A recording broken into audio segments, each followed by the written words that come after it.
Hey, welcome back to the Dirt Fishing Dad YouTube channel. My name is Dan, and I'm here. I've gotten a few I'm here to explain why I have the name that I have on this channel. Has nothing to do with knives, but Dirt Fishing Dad 23 was my original name. I just changed it to Dirt Fishing Dad to make it easy. But dirt fishing refers to metal detecting. It's kind of like fishing, but it's in the dirt and you never know what you're going to find. I was just going to go over a few of my finds. I find history interesting.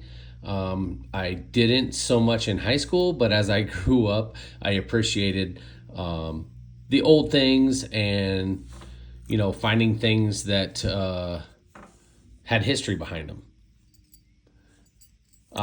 Here's a few of my rings, jewelry. I think these are all just the sterling gold sterling rings and pendants and whatnot that I've found. I don't know why I've kept these. I need to turn them in because what is silver's like 95 an ounce right now or something. I don't know. It's ridiculous. But yeah, I had some gold rings, but I'm not sure what I did with them. If I already pawned them, or not pawned them, but turned them into a refinery or what. Here's some examples of some buttons that I've found. Oh, this is an old flat button. Still has the gold gilt on the back. Here's another flat button. Various buttons that I found. Some of these buttons were pretty ornate back in the day. It kind of made a fashion statement, or if you had ornate buttons, they knew you had some money. If you had a flat button like that made of copper, yeah, you didn't have that much money. Here's an old military, probably a naval cuff button or something. I've found various marbles too. Of course, you don't find those with the metal detector. They're just a find that you just find accidentally as you're digging the hole. But this is a clay marble. I thought that was cool. Various coins. This one is I think this is the V nickel. Yeah, I got it upside down. Sorry about that. This is a 1911, I think. It's weird because you flip it around and it's, 1911. See if I can get that thing to focus on that. Yeah, 1911.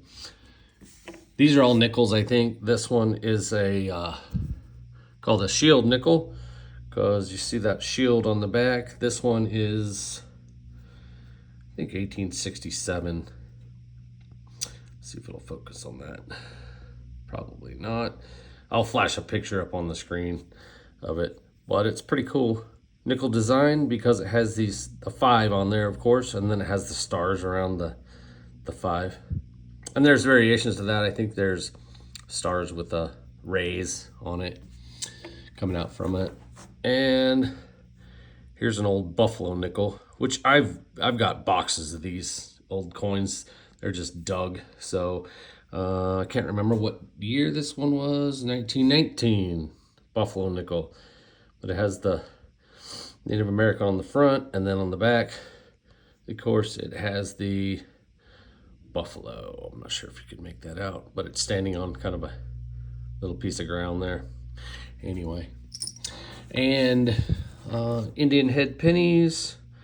Found a lot of these. Well, I wouldn't say a lot, but my fair share. This one is 1892. There's the back. It says 1 cent on the back with like a wreath going around it. And then on the front has the Indian with the date underneath his head, 1892. You can see it there. United States of America. Pretty cool. And I'm gonna get to my coolest finds right now. When I dug this, I thought I had a U.S. Civil War belt buckle. But what I actually had was a U.S. Civil War box plate cartridge cover or insignia. So you can see here, I was not too careful digging this. I pierced it with my shovel right there. This damage was already there. This is not for me. But as you can see on the back, I hit it actually on the back and made that damage. But this right here is, I know it's a cartridge box plate cover because it has just the two hooks here. This one and this one, of course, they were iron and they're 8 away. But on the belt buckle would have 2 hooks and a stud kind of thing for the belt to hook onto. That's how I know this is a cartridge box plate cover. But it's cool as heck, man. It's the Civil War. My next find is a cool cut large cent. If you don't know, the U.S. used to have large cents, and I'll compare this to the Indian head penny. You can see that how large it is. This is a half of one, and luckily I was able to dig this half that has the date on it. See if I can get it to show up. Get my fat fingers out of the way.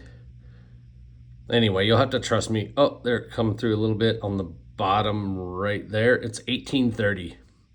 I'll put up an example on the screen of the whole thing.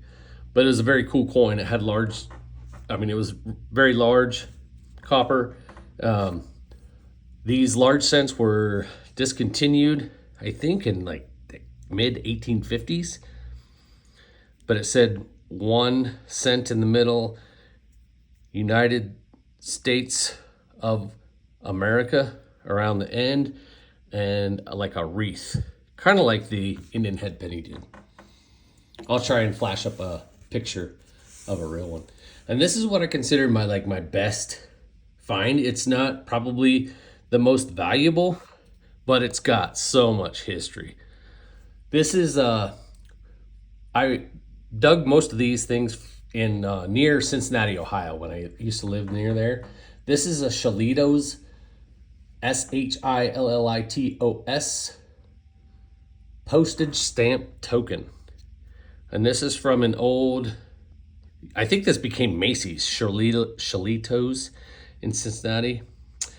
It's got a address on there, 4th Street address in Cincinnati. And that location was only there from 1857 to 1878. When I looked this up, and on the bottom it has a patent date of August 12th, 1862. So what this was a token. They had a coin shortage, in the Civil War, and they used this. They put a postage stamp in the back. Of course, that postage stamp is long gone, but that had a 5-cent postage stamp in it, and they used it as coinage instead of a nickel. That is history right there. That is so cool. All right, we went over a little bit of my finds. I've got some other stuff that I probably should have dug out, but this is just like the coolest things. I'll probably try and put some pictures of some silver coins that I dug. I just can't find them right now. But I wanted to explain a little bit of my why my name is Dirt Fishing Dad and show you some of my finds. Anyway, thanks for joining me. And like, comment, share, subscribe. Appreciate all the viewage. Thank you.